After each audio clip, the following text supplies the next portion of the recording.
Selamat datang di Analisa Market Gadis Forex 15 Agustus 2024. Salam cuan merdeka. Menjelang 17 Agustus kita harus tetap semangat ya. Apalagi semalam sahabat Gadis Forex, jika Anda mengikuti rilis berita CPI ya jam 19.30, ini cukup menarik. Marketnya cukup fluktuatif dan volatile ya.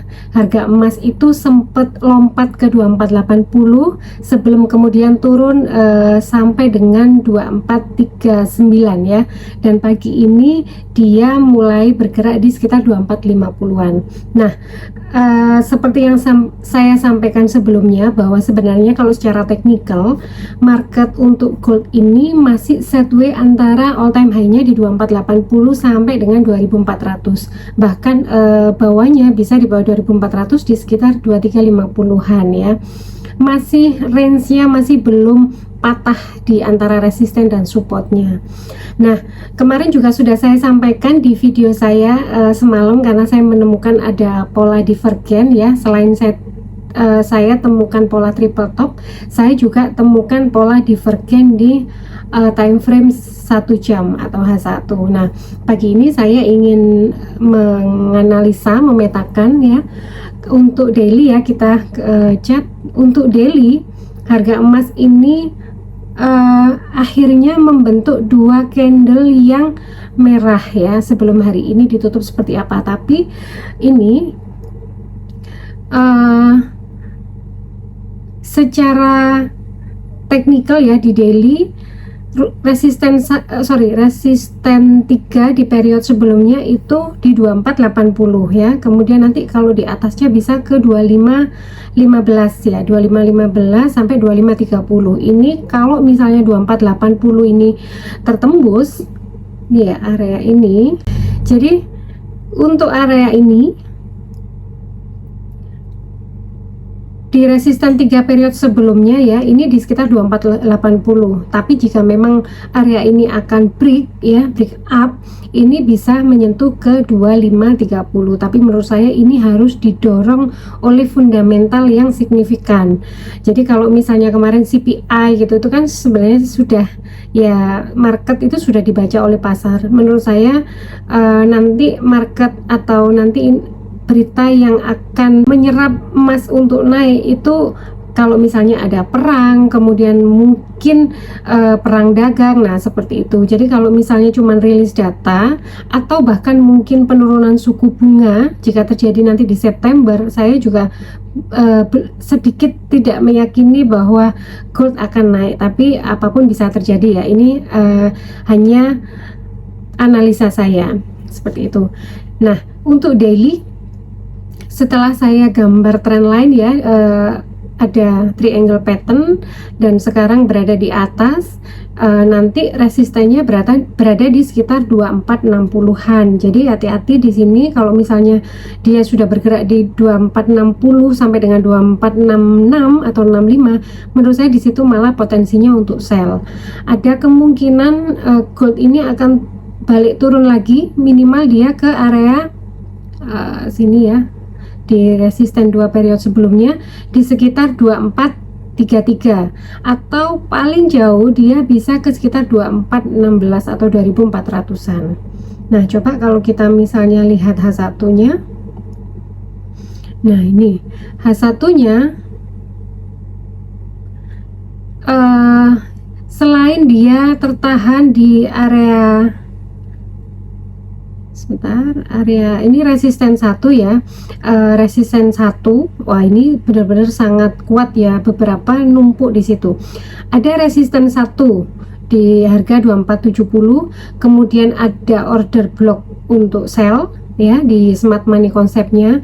Kemudian saya juga melihat ujungnya triple top ya, puncak ya, puncak ketiganya. Ini satu, puncak kedua, puncak ketiga. Jadi area 2470, 2480 ini adalah area resisten yang sangat kuat. Seperti itu. Kalau dia gagal tembus ya, dia akan balik turun ke bawah. Cuman Di sini juga ada resisten di 2450-an ya. Jadi pagi ini kalau dia bisa ke 2458 sampai 2460, menurut saya di situ untuk area sell. Targetnya di berapa? Minimal targetnya bisa di low-nya semalam ya, di 2438, atau bisa di 2418 di area order block buy ini. Selain dia ada order block buy, dia juga ada pivot. Jadi ini targetnya. Nah, seperti itu gambaran untuk gold. Jadi kalau masih di area 2480, saya masih belum prefer untuk ambil posisi buy karena menurut saya itu sangat riskan ya. Ini adalah angka selain all time high, dia juga resisten yang sangat kuat. Itu untuk gold. Kemudian kita kembali ke oil. Nah, kalau sahabat gadis forex ingat kemarin ketika saya sampaikan di oil ini ada double top ya, ada double top juga di H1. Kita lihat untuk daily dulu. Nah, daily oil ini tertahan di pivot ya, pivot di sekitar 79.30-an, apalagi dua candle ini turun, dan kemarin saya sudah sampaikan area ini area yang pas untuk sell ya, karena ini berada di resisten.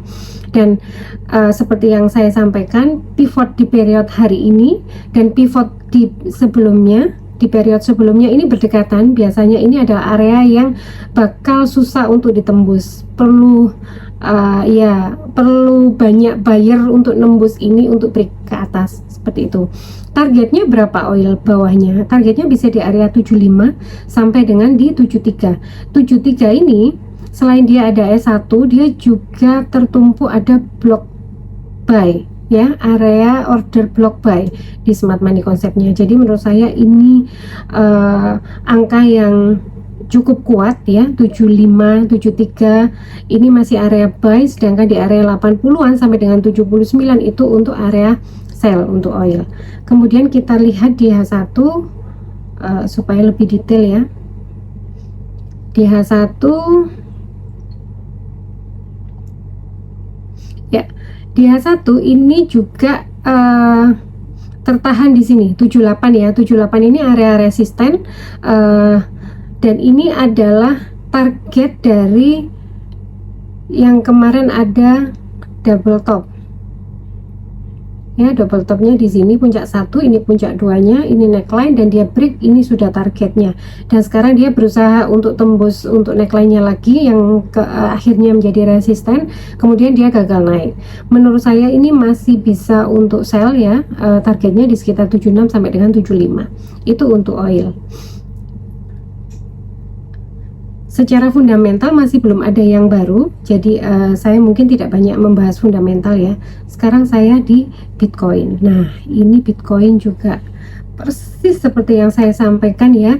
Area 62-61 adalah area tengah-tengah ya. Bitcoin ini membentuk sebuah base ya. Ya, ini gambar yang saya gambar dari beberapa hari yang lalu di daily ya, dan ini masih setia dengan gambar atau trendline yang saya gambar. Nah, kemarin pivot saya sampaikan itu berada di area 62, dan 62 ini adalah area di tengah-tengahnya antara high-nya Bitcoin di area 70-an sampai di bawahnya kemarin di area 50 sampai dengan 49 ya. Jadi 62 ini adalah 50%-nya lah, area tengah-tengah. Ini akan menjadi area resisten yang kuat. Dan beberapa kali area ini berusaha untuk ditembus, tapi ternyata memang gagal ya. Dan dia terus mencoba untuk turun. Menurut saya Bitcoin masih potensi ke 56 sampai dengan ke 55 ya. Kita lihat satu sahabat gadis forex, saya sudah sampaikan Bitcoin ini mungkin potensinya memang bisa naik sampai dengan 80.000 atau 100.000 US seperti yang diharapkan para investor ya. Tapi menurut saya memang perlu pijakan sebelum dia naik membentuk all time high lagi. Biasanya karakternya Bitcoin atau siklusnya dia yang kalau kita lihat ke belakang itu per 4 tahun sekali dia selalu naik. Nah, setelah kemarin 2022 ya, kenaikan terakhir Bitcoin ini harusnya di sekitar 2000 2025 atau 2026 baru akan membentuk all time high. Jadi kita masih punya waktu sekitar 1 tahun atau 2 tahun. Tapi kita tidak tahu apakah siklus itu akan pecah, akan berubah, atau masih terus sama ya. Tapi saya sampaikan Bitcoin itu untuk area buy itu masih di area sekitar 55 minimal, 55 sampai dengan 50 ya. Manage modal Anda supaya Anda bisa mengambil beberapa layer gitu ya di Bitcoin. Tapi tunggu dulu ya, 58 ini masih belum, menurut saya masih potensi turun ke sini, 57 lagi untuk hari ini ya. Bahkan mungkin bisa ke area sini 55 atau 54 untuk hari ini. Jadi untuk Bitcoin masih tetap sama untuk Anda yang bertransaksi di market spot. Mau collect buy Bitcoin, tunggu Bitcoin ke 55 atau ke bawah 55 lagi untuk beli ya. Jadi jangan sampai Anda kecantol harga di atas. Nah, untuk Anda yang masih menahan posisi floating hari ini, Anda bisa mungkin memutuskan untuk masuk di market future ya, untuk menghedging posisi floating loss-nya dengan mengambil posisi sell di market future atau market CFD. Nah, seperti itu sahabat gadis forex. Semoga apa yang saya sampaikan bermanfaat, dan ingat bahwa analisa itu tidak selalu benar 100%, tapi jika Anda trading, Anda sangat wajib untuk melakukan mapping atau analisa market terlebih dahulu, supaya Anda tidak bias dengan pikiran Anda yang mengharapkan sebuah komoditas itu bergerak kemana ya. Yang paling real di dalam market adalah bentuk grafik atau bentuk chartnya. Apa yang ada di pikiran Anda itu akan selalu menjadi abu-abu. Nah, seperti itu. Tetap cerdas. See you. Bye-bye.